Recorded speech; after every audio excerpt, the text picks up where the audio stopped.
Good afternoon, everybody. Thank you ever so much for staying for the last session of the day. You can see who the kind of hardcore committed learning and teaching practitioners are. But I hope we'll find this afternoon's closing session as interesting as the opening session, but this time with a slightly different focus, which is particularly around student partnership. So I'm delighted to have a panel -1, so we're not sure where the -1 is, but I'm sure with these 4 eloquent students we will have an interesting debate around student partnership. So it's kind of a broad topic, but I did alongside this send a link to a paper that was published in 2014 by the Higher Education Academy. And there's some interesting work going on in this space, and I think it's important for us to think about how we engage students in a broad range of activities, not least learning, but also what does it look like if we engage them in teaching? What does it look like if we engage them in curriculum design? So I'm absolutely delighted to welcome the panel. I will let them do their own introductions. We have cunningly put their names on a slide in the order they are sat to help you. You can still obviously pose questions if you want to here, and we will obviously take some questions from the floor, and I've already sent them some questions as well in advance, which we will start off with, because they're the warm-up questions, because they've seen them. So we've got Esther, Panocha, Nancy and Freya. If Harvey's in the room, this seat is yours. If not, and he arrives slightly late, then that's absolutely fine as well. So without further ado, I will pass the mic along the line.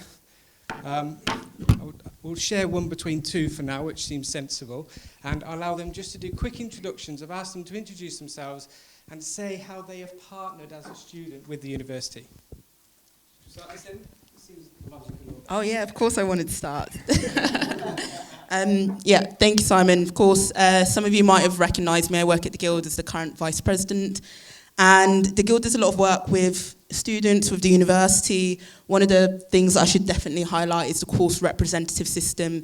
We work closely with students in enhancing their voices, making sure that they can really voice themselves on SSLCs, staff student liaison committees, as well as also encouraging them to start an enhancement project, which you will probably hear about later on from some of the students, where they get to analyse and really interrogate a section of their studies that they want to improve upon. And before me becoming a person at the Guild, I was actually a student. I studied law. I was a course representative, and that's how I first got involved at the Guild. And I did an enhancement project around lecture capture. And I thought, you know what? I want recorded lectures. They should be consistently recorded, etc., like that, X, Y, and Z. And for me, that personal experience of, one, having my voice heard in that way, and then also seeing my department receptive to what I was saying was encouraging, and let me know that, right, as a student, I can continue to voice potential changes and for those changes to be heard and even enacted upon with back and forth dialogue. But of course, the university and the Guild work on lots of different projects. In my term at the Guild, I've done different activities such as Guild Talks, which was a series of guest lectures coming in from lecturers literally from London, from America, from different places, talking about stuff like decolonising the curriculum, talking about racism on campus, talking about discrimination as a virus and more. And the idea of having such a, really just having Guild Talks was to create a community, to create a space for open discussion, open dialogue, not just between students, but also between students and staff. And just saying, part of the reason we as a collective, as a community, is to genuinely have back and forth discussion, not to have discussion in silos, which is why I'm quite glad that Simon set up this panel as well. Hi, my name is Panocha. The way I've partnered with the university, I have been a course rep, faculty rep, senate rep, and now former vice president of the Business Management Society. I think I've had the opportunity to represent many different groups of students across campus, within my course, within my faculty, and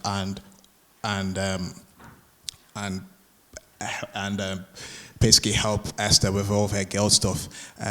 During this time, I have done an enhancement project on the Black attainment gap among their University of Liverpool students, and found out that a lot of black students are currently getting 2-2s, and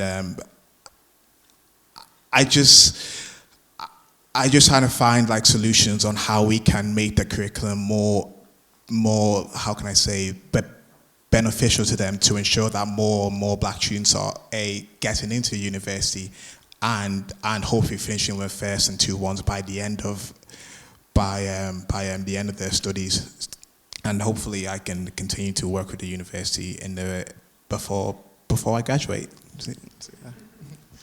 Hi there, my name is Nancy Morgan. I'm currently going into my third and final year doing politics. I'm also a student career coach here at the newly formed career student at University of Liverpool. I started in January, absolutely love my job. I'm also, as part of studying politics, I've had the fantastic opportunity to do a placement at the Metro Mayor's office here in Liverpool, and starting in January I'm working at the House of Parliament with an MP, so I'm very lucky to do that. And also starting in September, as a politics student, I'm going to be a peer mentor, so helping first year students who might be worried or concerned coming to university, helping them sort of navigate this sort of new field that they're coming into. Okay, I'm Freya. I'm also a career coach at the Career Studio, and I'm also doing the undergraduate research scheme with someone in the room. It's a qualitative study, but it's based in the university, so I'm in university buildings, using the staff rooms and all that. So the Career Studio is more about, the main role as a career coach is more about like co-exploring with students. So we are very much partners with the uni, with the career staff, and it's more about like an informal drop-in service. So the strapline on the back of our polos is like empowering us to empower those students. So it's kind of a unique student partnership where it's not necessarily university or students, but it's university through us to other students, which I think is quite an interesting way of doing it. Yeah. Well, already, we get a sense of how important partnership is and can be. So I'll start off with these questions that you've already seen, and then we will open it up to the audience for the questions that I've not seen or heard yet. So they're probably likely to be more interesting than mine. I suppose you've touched on this, but I'd really like to ask the question, what are the potential benefits for the institution, not just for yourselves, because I think often we think, well, there's a good opportunity for a student here to work with us, but actually what do you think the benefit for the institution is of partnering with students?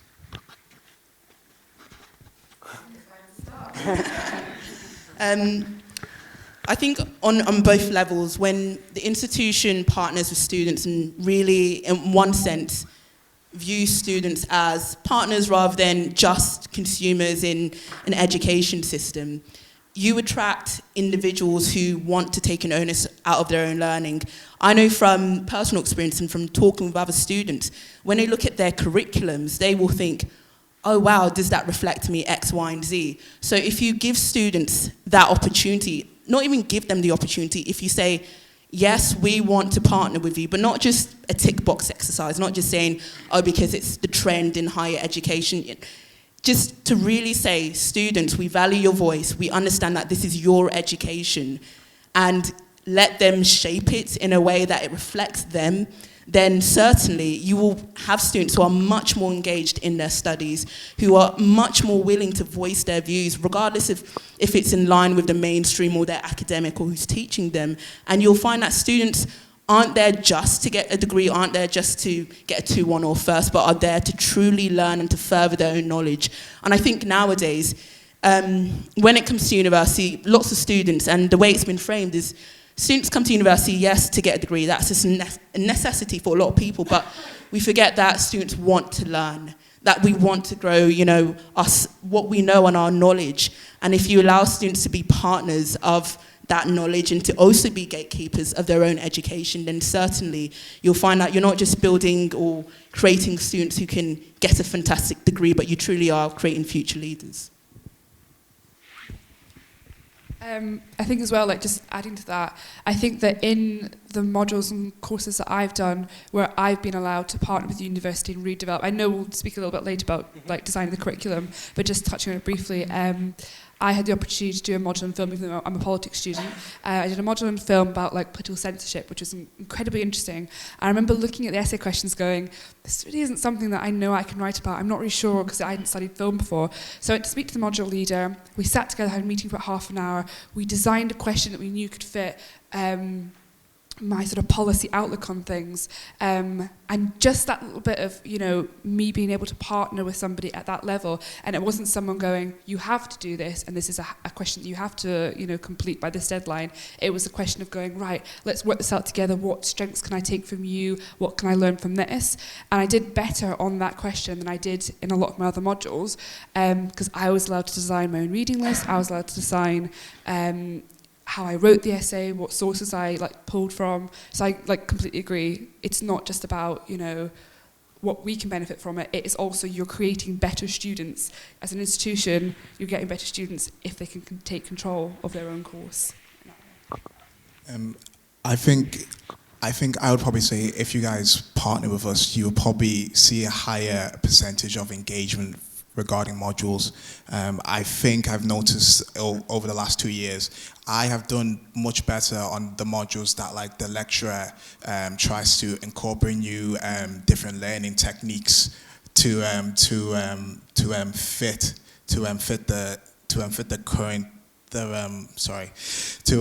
the current students. For example, in the first year of studies, we did economics. Most of you know that economics isn't really an easy module to do, but the guy that was leading it was a former student, and he knew what we wanted to do regarding the learning techniques, and he made it fun. He made it. I think we played games in some of the lectures, and economics went from being a hard module, which I will easily just take a 2-1 2-2 to a module that everyone was thinking, yes, we could all get first in this as long as we work hard, work with the current lecturer, and hopefully just get a good grade. And I think 89% of the students from that module got a first. And I think the lecturer won Lecturer of the Year last year as well. So I think by him partnering with us and kind of taking in our opinions, it kind of worked well both ways, because we got the grades we wanted, and he obviously got the best peer review ever. But yeah, that's all I have to say on the matter, really. Yeah, I think on like a basic practical level as well, if you can like build the relationships with students where you've got them like on hand for all other stuff where you want to kind of reflect how students feel about it, you've got a bank of people you can ask about stuff, like not related, like me and Harvey the other day. Just we're given some papers and be like, what do you think of these like projects for next year? And we're like, oh, we prefer that one because this. And I'm like, oh, okay, we don't have to do a massive survey. You're there. It's easier for you guys as well, and obviously we get all this experience out of it, so it can work really well. Yeah. Fantastic, thank you. You did touch on the next question, which is, you gave a really nice example where you've had an opportunity to design a component of a curriculum through the assessment. So my next question is really about that, because in the paper that I shared around with you, that there is a lot around that about deep partnership around curriculum design. So the question is, what do you think are the opportunities for students if we really, really involve them in the design of the curriculum? And don't feel obliged you have to answer every question, but it's really important that we get a sense of what you feel would be the real advantages for yourselves and for us if we really deeply involved you in curriculum design. So I've had, I briefly mentioned, the most amazing opportunity to work as part of my course at the Metro Mayor's office here in Liverpool, to work with Steve Rotherham. And essentially with that, it's sort of an open way of learning, whereby you just said, you're put into the workplace, you've got to do around 60 hours, you can do more or less, but 60 hours, and you essentially are given the opportunity to do as you wish. It's an open learning experience to you. So essentially there, I had the opportunity to design my own curriculum, design what I wanted to learn and teach myself. And there were seminars along the way to help me and guide me in the right direction. But for the most part, it was up to me. So I took it upon myself to sort of see where the issue was and what I wanted to work on. So I spoke to people in the Metro Mayor's office who said that basically the minute a huge issue in Liverpool, I'm sure as many as you know, is homelessness. And what they were looking into doing was essentially implementing a new policy around homelessness, but they wanted to make sure they were doing the right thing and choosing the right options. Simple things like using the right language around it. It's really difficult to talk about homelessness. So my role basically was to research different policies of how other countries, other cities are currently treating homelessness, what they're doing, and then implement that and say, well, what can we do in Liverpool? And also look at what we've done in the past, what worked well, what really didn't work well. So in that case, I was completely in control. I had the guidance of my lecturers, and I went and spoke to them on lots of different occasions, just to ensure I was doing the right thing. But I mean, really, it was up to me. It was all up to me what I was doing. And I think in the end of that, I scored in the high 90s for both pieces of coursework, which is exceptionally higher than all of my other modules. So I think that really shows when I was given like the opportunity to design my own curriculum, do what I wanted, it's on you, so you take more pride in it, I suppose. I think on that, that's a really great thing to be able to do, but I think it depends on what it is you're studying. So for like one of my modules, it was like quantitative, and it was like, there's only so many ways you can do quantitative stuff. You've got to do this. And it's not the kind of thing that you can, be that creative about. I mean, there's ways that you can do it, but for other modules, I did a module on violence, but it was like structural violence. So I was like, I'm doing austerity. And because it was something that you cared about and you had the option to like express political opinions without getting in trouble, you could be more creative about it, and I ended up with a much higher mark, and that quantitative was my lowest, but I'm not a mathematician, so that's fine. I would say that by allowing us to take some control of the modules, I think you may see modules change, because I think the majority of modules just require students just read, remember, regurgitate, on a lot of information that we probably won't remember in 2 months' time. And I think if we were to change the module system, we could probably make it more useful for when we leave university.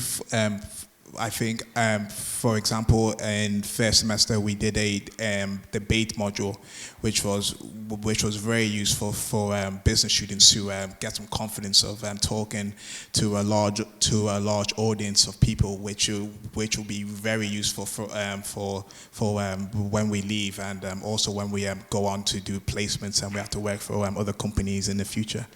So yeah. The only thing I have to add on, it definitely has the added benefit of creating a community within the university. And what I mean by that is almost deconstructing this perceived hierarchy of, oh, they're your lecturers and I'm a student here. You can place students and lecturers and academics on the same playing field.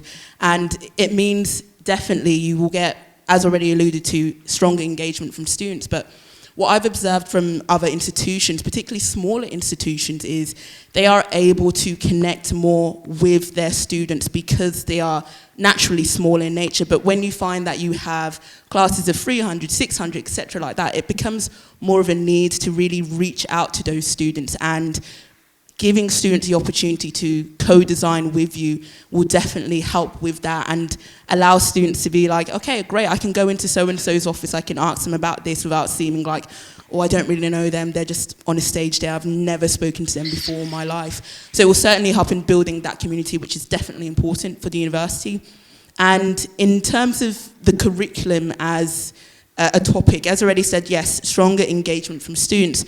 But I do believe that yes, it can be harder or it might seem harder for certain subjects than others, but the university is going in the right direction with Curriculum 2021 and discussions of authentic assessment. So even though, let's say, the topic at hand might not seem, quantitative maths, you can't really, it seems difficult. Perhaps how it's assessed can be more reflective of the student. So, like I said, I'd studied law, heavy, dense reading, naturally. And one of the things I loved and relished about being a law student was my extracurricular activities, such as mooting, debating, and so on.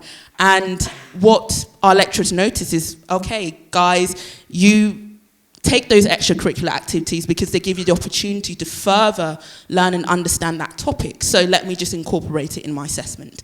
And that's what people did. And it gave people the opportunity to engage with that topic on another level beyond the theoretical, it's written on a black letter law book or page. Thank you very much. Well, those are the warm-up questions.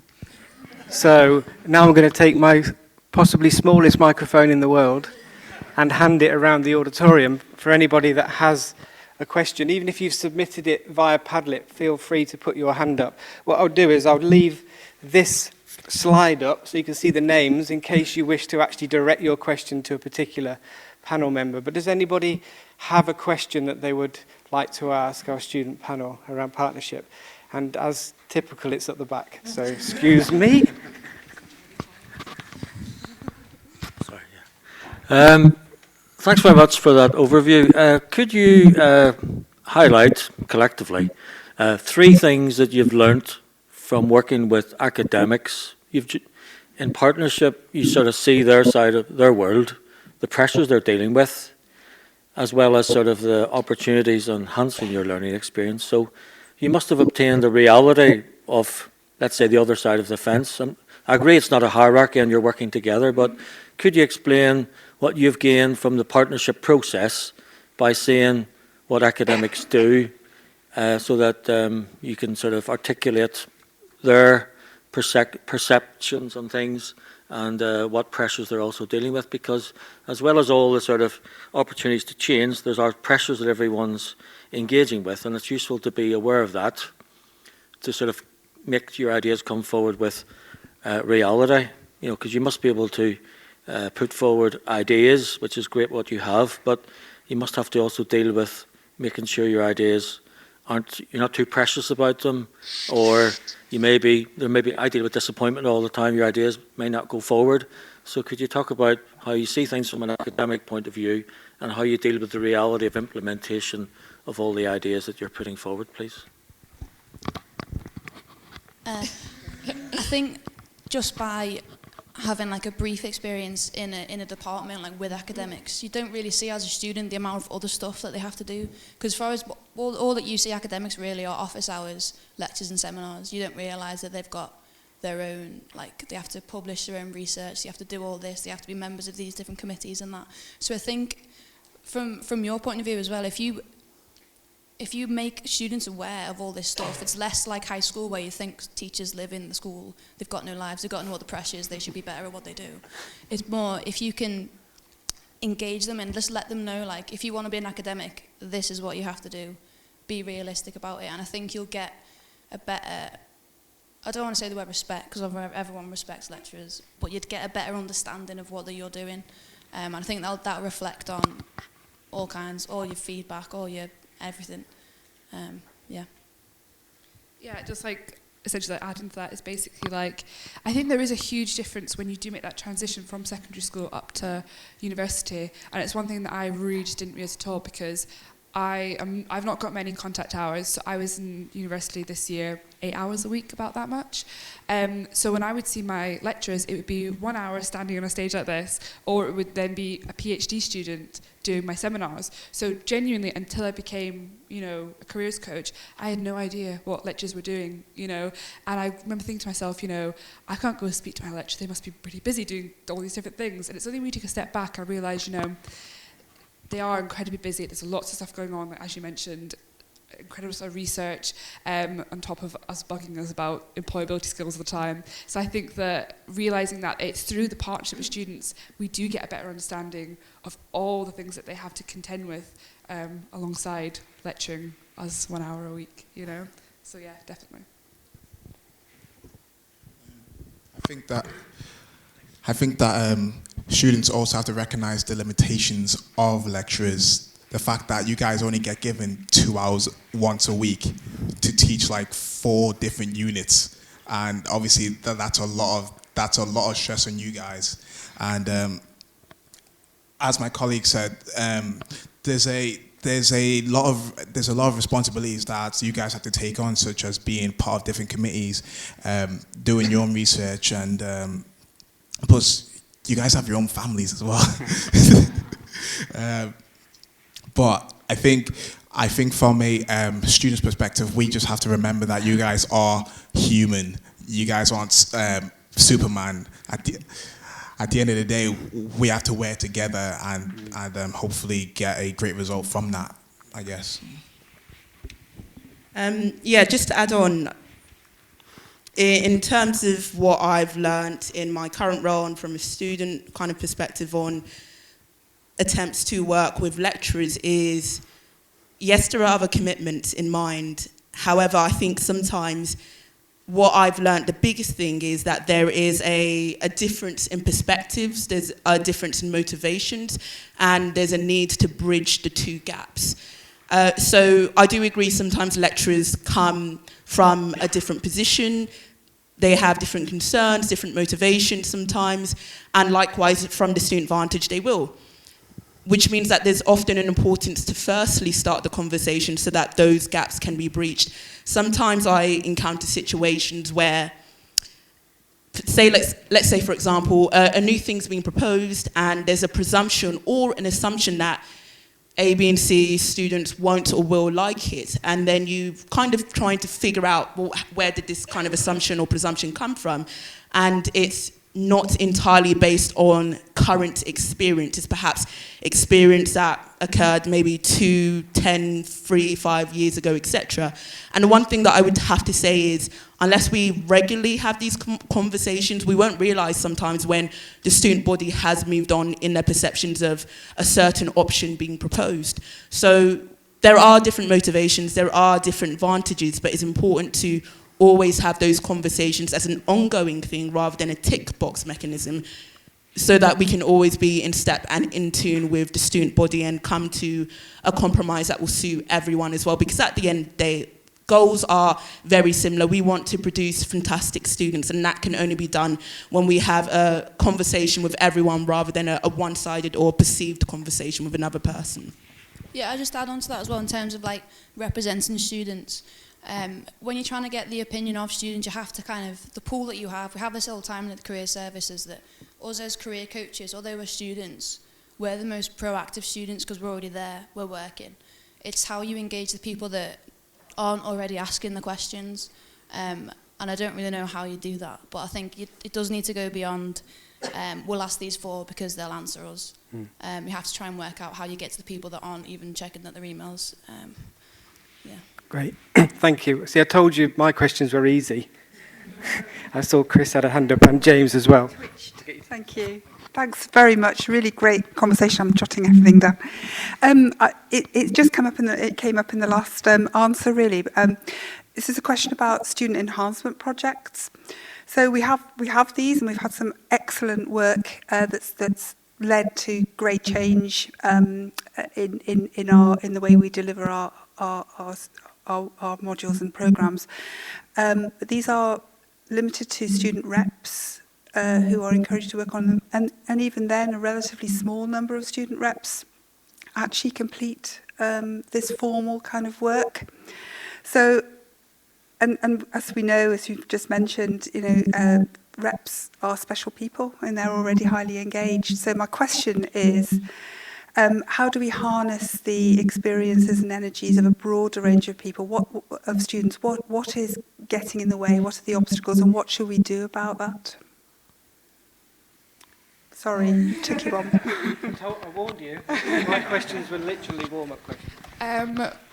I think the first thing I'd say is I was probably that student last year. I came to university, no one in my family's ever gone to university. I was actually living abroad, so first time coming back to the UK in 4 years, so I was very, very nervous. And my first year university, I was thinking, I am studying, I'm not doing anything else, I'm staying in my dorm, I am not participating in anything else, I didn't join a single society, nothing.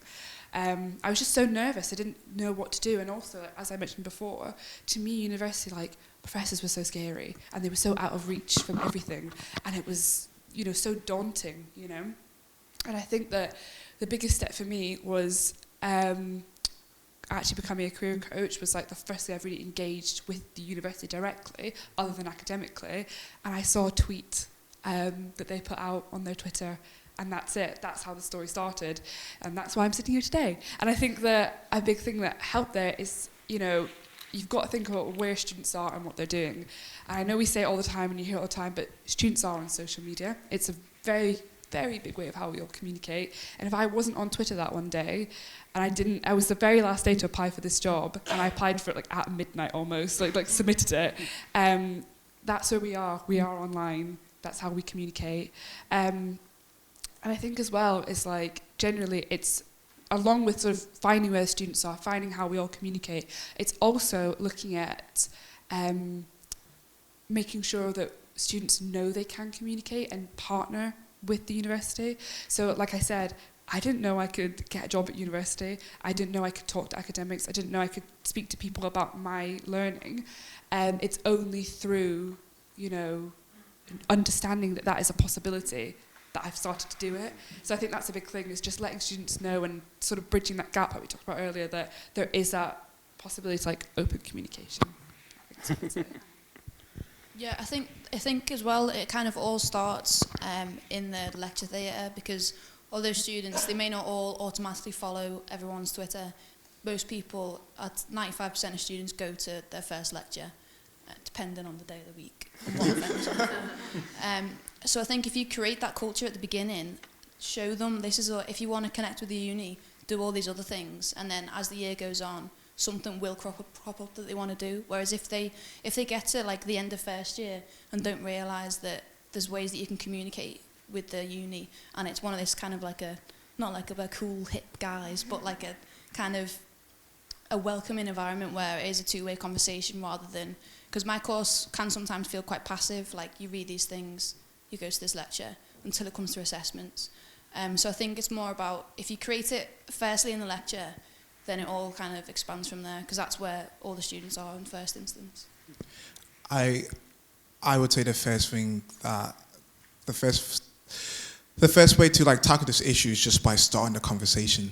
I would say within the first year of university, because that's when us students are most engaged in like taking part in like societies and being a course rep and stuff like that, and maybe doing like a little welcome week, because I know that on my course, the first day of university, we have a whole gang of 18 to 25-year-olds walking in not knowing anyone. Our head of studies just came up and said, "Hi, my name is Simon, blah, blah, blah." And he literally told us everything that we could do within the next 3 to 4 years.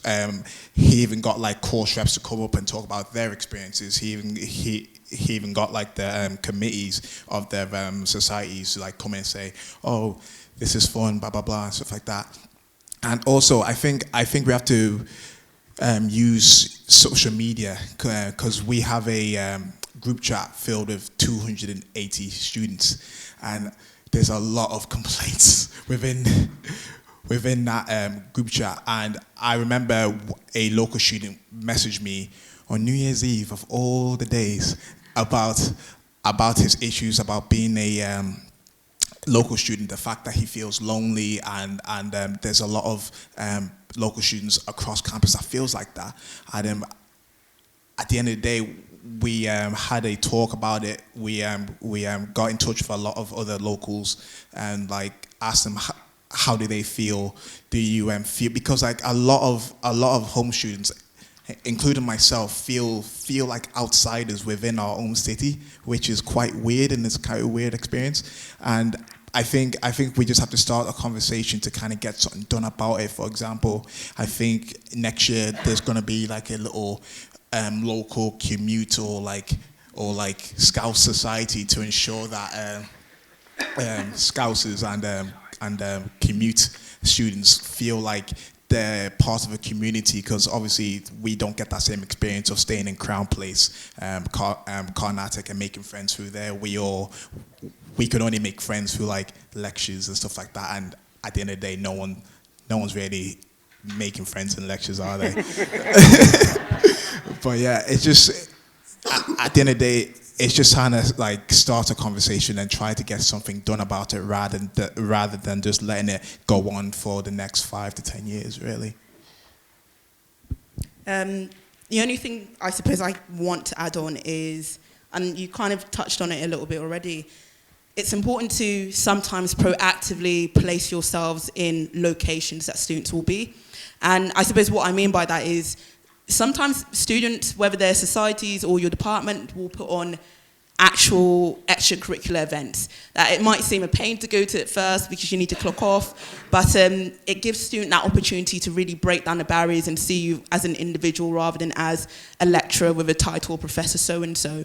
So just to give a personal example, in law, the biggest thing or the biggest nights of the whole law calendar are literally the mooting finals, which often takes place somewhere in the city. And it's this big event that lots of law students go to, whether their friends are performing at it or you're just there because you want to watch, you want to get the opportunity, the vibe.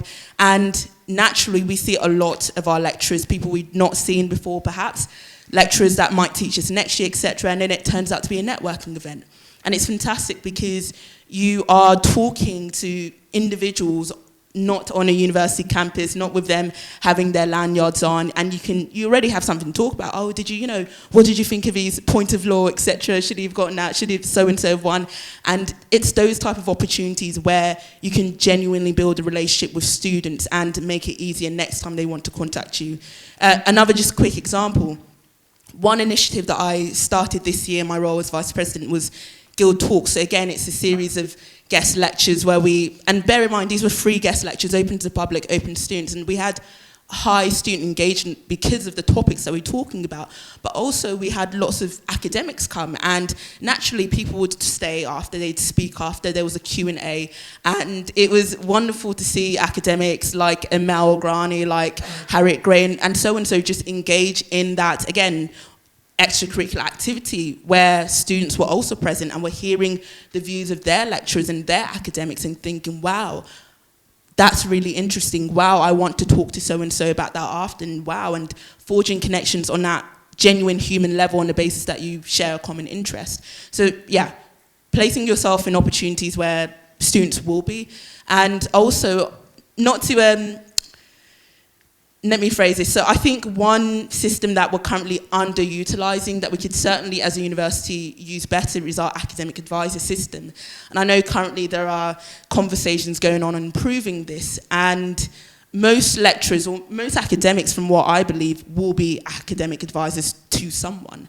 And students do have a varied experience. And the effort from individuals sometimes can vary, and I can only imagine the huge frustration it must be to send 20 to 30 emails, etc. like that, and not have the engagement that you want. But what I also want to impress upon individuals that it's important not to stop that engagement at all on the basis that so-and-so may not reply, because maybe it's just that one email, that one tweet that they eventually reply and get back to you, and you start that conversation. Yeah, thank you. Great, thank you. Well, as is usual in these situations, the time has absolutely flown by, and I'd like to finish a conference on time for once.